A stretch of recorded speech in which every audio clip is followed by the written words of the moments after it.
Bien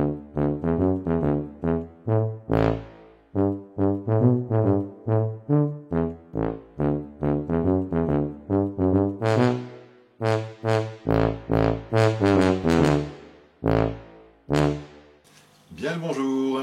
Alors avant de passer au visionnage de cette vidéo, j'avais deux choses à vous dire. La première, c'est que ça s'est pas passé exactement comme prévu, puisque la méthode que je comptais utiliser n'a pas pu être efficace suite à un faux mouvement de ma part. Mais je vous rassure tout de suite, j'avais un plan B, donc à la fin tous les frelons ont été intégralement neutralisés, capturés, le nid est intégralement détruit, il n'y a plus un frelon qui se balade dans la nature, et personne n'a été attaqué, personne n'a été piqué, donc tout va bien. Vous pouvez regarder la vidéo jusqu'au bout, c'est pas un film d'horreur, ça va bien se passer. Maintenant, la deuxième chose, et là par contre je déconne pas, c'est une mise en garde.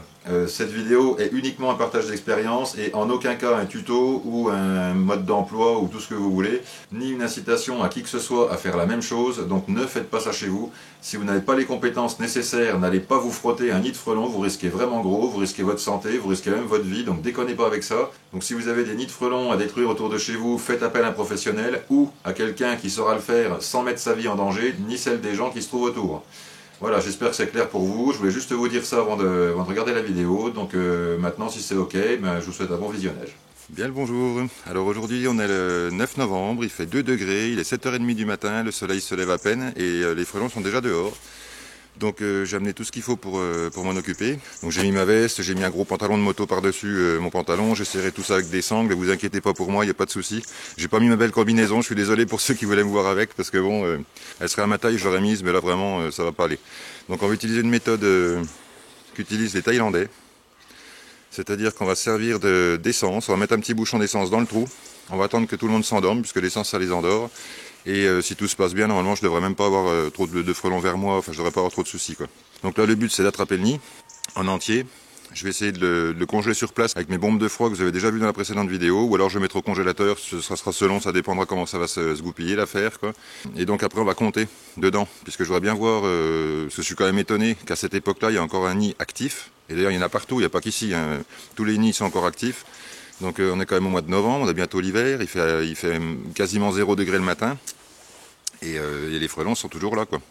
Donc le but c'est de voir aussi combien il y a de frelons dedans. C'est pour ça que je voudrais essayer de les attraper tous sans qu'ils sortent du nid, puisqu'après ça une fois qu'ils seront congelés on va les sortir du nid, on va les compter. Je vais essayer de compter combien il y a de frelons adultes déjà, tout compris, gînes, ouvrières, mâles et tout.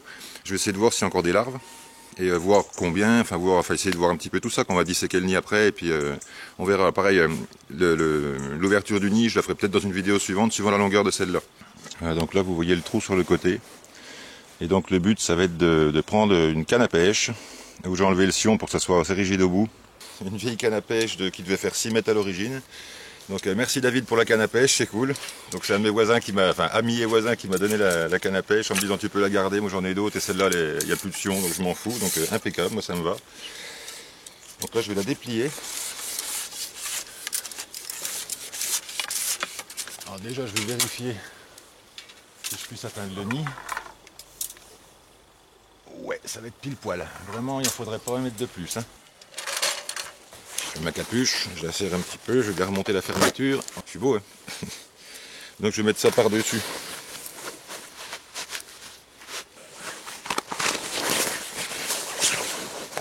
Alors j'ai mes lunettes, si un jour, si quand même malgré les recommandations vous faites ça, mettez des lunettes de protection parce que si les frelons sortent ils peuvent cracher, ils vous envoient une espèce de liquide qui brûle là, et si vous le prenez dans les yeux c'est pas cool du tout. Donc moi j'ai mes lunettes et honnêtement je pense pas qu'il y ait beaucoup de frelons qui sortent. Alors pour info j'ai mis le gros pantalon hiver moto, c'est vachement épais, c'est molletonné, c'est doublé. Et en plus j'ai un autre pantalon en dessous. Le produit magique, c'est de l'essence, simplement de l'essence pour mettre dans les voitures. Précisément c'est du samplon E10, mais bon c'est du 98 ou du 95, c'est pas pareil.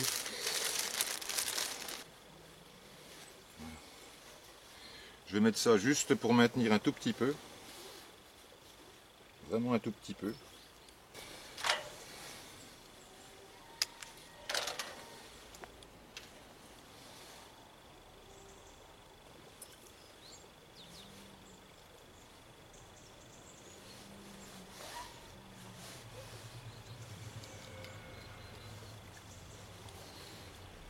Alors je vais essayer de vous recaler sur le nid.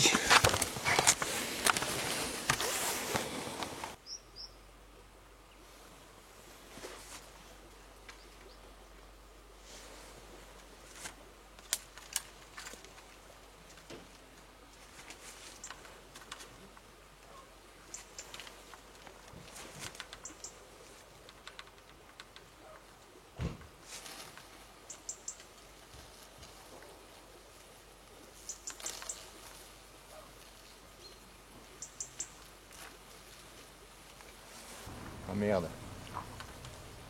Ouais, je crois qu'il y a un souci. C'est qu'avec la canne, j'ai pété l'isolant. Ah ouais, c'était pas facile avec les branches, je voyais pas, j'aurais dû couper quelques branches. Et donc l'essence est bien dedans, mais le problème c'est que les frelons sortent quoi. Vous voyez, par contre, on voit que ça les fait quand même tomber. Mais c'est pas assez violent. J'ai déchiré l'isolant. Voilà, c'était le souci. Bon ben voilà. Voilà, je vais être bon pour monter dans l'arbre là. Alors du coup, ça va être un peu plus rodéo que prévu. Je vais quand même laisser agir quelques secondes, mais le fait que le trou soit pas bouché, du coup, ça fonctionnera pas quoi. Bon, ils m'ont pas repéré. Pour l'instant, j'ai pas d'attaque. Bon, ben je vais mettre l'échelle. Hein.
Voilà.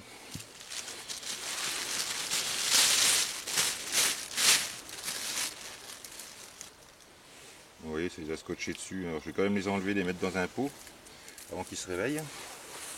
On va pouvoir compter un peu les frelons. Donc déjà, je vais retirer ce qu'il y a là-dessus. 2. Vous voyez, il y a encore des belles larves dedans. Hein. Et là, il y a même encore des œufs. Donc c'est-à-dire que la reine est encore dedans. Alors j'espère qu'on va la trouver, qu'elle ne s'est pas barrée. De toute façon, elle est foutue. La reine, au bout d'un an, elle ne va pas réhiverner encore une fois. Et là, comme elle a plus de nid, de toute façon... Donc là, 2. Mais vous voyez les larves? Regardez. Vous voyez un petit peu le nombre de larves qu'il y a dedans. Je pense que là, il y a beaucoup de gines. Et vous voyez, elles sont bien vivantes. Elles ont été un peu congelées. Mais les larves, ça, comme elles sont abritées dans leur truc en papier, elles ont moins pris. Ça sent un peu l'essence, c'est dommage, je les aurais bien goûté sinon. Donc ça, je vais les laisser à la disposition des oiseaux. Comme ça, les mésanges et tout ça pourront se gaver avec ça et ça leur apprendra aussi un petit peu ce que c'est que le frelon asiatique. Quoi. Donc là, il y a tous les âges de larves, en fait. Il y a des œufs, des jeunes larves, des larves, des grosses larves, on va dire, et puis des larves operculées. Donc ça, les larves operculées, va certainement bientôt sortir. On va voir ce qu'il y a dedans. Ah, ça vient d'être operculé apparemment. Oui, je vais en défaire une devant vous. Celle-là, elle commence à se nymphoser, vous voyez, elle commence à changer de forme. Après, elle se métamorphose, les ailes se forment et tout ça, quoi. Bon, voilà. Bon, je vais pas trop traîner parce que sinon ils vont se réveiller, les pépères.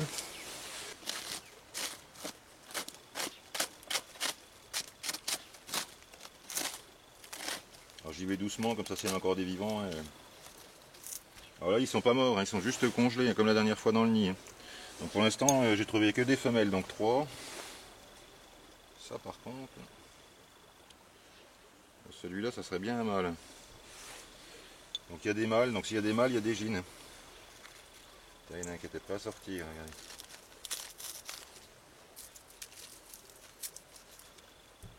Et celui-là, c'était quoi ça?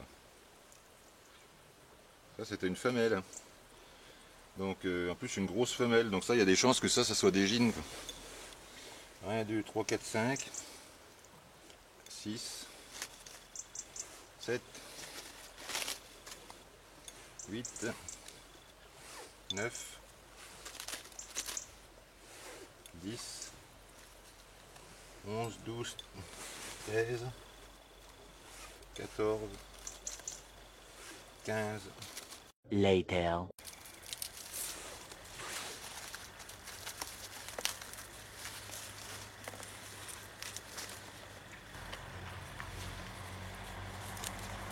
Ça se réveille un petit peu. 57, 58, 59, 60, 61.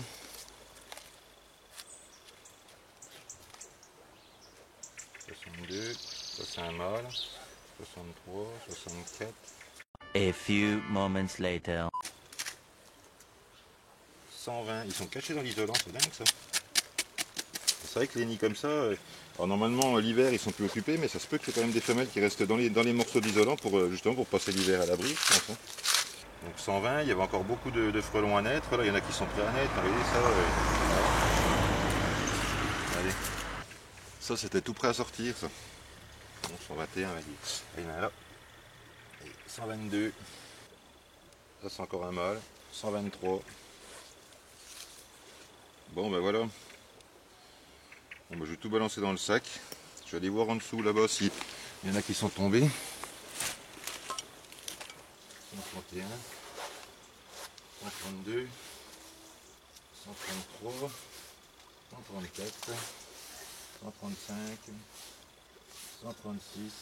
Alors je les ramasse parce qu'ils vont se réveiller. Hein. Ils ont été soit endormis par l'essence ou soit congelés, donc ils vont finir par se réveiller. One eternity later. Et donc voilà, 187 frelons, le nid est détruit, donc ça s'est pas passé exactement comme j'aurais voulu. Ce que je vois, c'est qu'à l'époque où on est, alors qu'il y a quelques temps, je vous aurais conseillé de laisser le nid en place pour les oiseaux, pour tout ça, parce qu'à cette époque-là, en principe, il n'y a plus personne dedans. Et ben si, il y a du monde dedans. Donc ça, je vous ai découpé je vous ai mis toutes les plaques là, comme ça, les unes à côté des autres. C'était pas un nid énorme, donc c'est des nids qui ont tardé à se démarrer, parce qu'avec le printemps qu'ils ont eu, ils ont eu beaucoup de mal. Donc ça fait pas des nids monstrueux, mais en attendant, c'est quand même des nids qui sont encore peuplés, quoi. Vous voyez là, il y a quand même tout ce que vous voyez blanc, c'est des larves qui sont prêtes à naître. Enfin, en tout cas, qui sont dans leur dernière phase d'évolution, enfin de métamorphose, quoi. Et toutes celles-là qui sont encore vivantes, là, si je les agace, là, elles ont un peu froid, mais si je les remets au chaud, vous allez voir, elles vont repartir. Et il y a encore des œufs, donc ça veut dire que la reine est encore active, hein, regardez. Donc autrement dit, là, sur un truc comme ça, au bas mot, il y a quoi? Il y a 1, 2, 3, 4, 5, 6, 7, 8, 9, 10, 11, 12, 13, 14, 15, 16, 17, 18, 19, 20... Oui, il y a à peu près, il y a au moins 350 alvéoles là-dessus, sur une plaque. Oui, il y a peut-être un millier de frelons à naître dans le truc, quoi. Donc voilà, alors les frelons sont là. Donc bah, tout ça, je vais les ramener à la maison, je vais les trier. Donc je vais trier les femelles des mâles, les grosses des petites, et on regardera, on essaiera d'estimer combien il peut y avoir de gînes là-dedans, sachant qu'à mon avis, il y en a, vu que j'ai trouvé quand même pas mal de mâles, à mon avis, il y a aussi beaucoup de gînes dedans. Voilà, par contre c'est froid, la vache. Et puis donc tout ça, bah, les morceaux de nid, puisque vous savez que les frelons retournent à leur nid de toute façon. Donc là je vais mettre un petit morceau dans le piège. Et l'odeur du nid, celui-là en plus il n'y a aucune odeur d'essence dessus, donc je vais pouvoir prendre celui-là. Et je mets ça dedans. Je vais mettre un peu d'isolant autour, tiens, hop. Et même là, le moindre petit bout d'alvéole, il y avait des œufs dedans, hein. C'est hallucinant. Hein. Voilà, donc j'ai appâté le piège, donc j'ai mis des bouts d'isolant, donc ceux qui sentaient pas l'essence, hein, j'ai essayé de prendre au maximum de l'isolant propre, enfin qui n'a pas été en contact avec le tampon d'essence au début. J'ai mis des alvéoles dedans avec des jeunes larves, avec des larves et tout ça. J'ai mis un petit peu de miel, donc du miel pas cher que j'ai acheté au supermarché, j'allais pas mettre mon miel, pour le peu que j'ai eu cette année, j'allais pas tartiner du miel à moi là-dessus. Donc c'est vraiment du miel, bref du miel chinois on va dire, quoi. Mais pour des frelons asiatiques ça doit être bon. Voilà, donc j'en ai mis un petit peu, vous voyez, sur les tuyaux là. Et vous voyez pourquoi ça prenait de l'européen le jour, c'est parce que les trucs se sont écartés, au début c'était serré. Et avec la température, je sais pas, ils sont écartés. Donc là je vais laisser comme ça, de toute façon je vais laisser une journée et je viendrai après récupérer le total. S'il y a de l'européen dedans, je l'enlèverai, c'est pas grave. Voilà, j'en ai mis un petit peu aussi sur les entrées, vous voyez, ça coulotte un petit peu. Donc le trou fait à peu près le diamètre du trou qu'il y avait dans le nid, donc je vais le remettre en place. Allez, je vais monter un petit peu avec moi dans l'arbre. Voilà. J'ai raccroché à peu près où était le nid, vous voyez, ça correspond à peu près où était le trou, en gros. Donc voilà, je l'ai installé là. Voilà. Allez, on redescend. Bon ben voilà, opération terminée. Alors ça s'est pas passé exactement comme j'avais prévu, puisque j'avais prévu de mettre le coton essence dans le trou et attendre que ça se diffuse dedans, puisque quand on met le coton, les frelons cherchent à ventiler. Donc du coup ils n'ont pas pu ventiler, puisque là j'ai crevé le nid sur le côté, donc forcément ça ventilait, enfin ça faisait trop d'air qui passait sur le côté. Il y a quand même des frelons, tous ceux qui touchaient l'essence, qui venaient se poser sur le coton, qui se défendaient en fait contre le coton, ils tombaient par terre, c'est pour ça que j'en ai retrouvé aussi pas mal par terre. En attendant, les frelons sont quand même tous dans la boîte, il n'y en a plus un qui traîne dehors. J'ai mis donc le nid dans l'arbre avec des morceaux de nid à eux, vous avez vu, avec du miel dedans pour les attirer un petit peu. Et donc s'il y en a qui reviennent, de toute façon, ils vont aller sur les larves automatiquement. Donc ils vont rentrer dans le piège et puis voilà, ça sera fini pour eux d'ici un jour ou deux maximum, quoi. En même temps, j'ai le piège à cassis à côté que je laisse quand même, comme ça on verra si ça arrive à attraper quelque chose ou pas. Et puis voilà. Maintenant, ce que je vais faire, c'est que je vais rentrer à la maison. Donc ça sera pour la prochaine vidéo. Je vais donc compter les frelons, faire le détail, compter combien il y a d'ouvrières dedans. Enfin, alors, les gines, je ne sais pas exactement pour les reconnaître, il faut appuyer dessus, regarder la masse graisseuse et tout ça.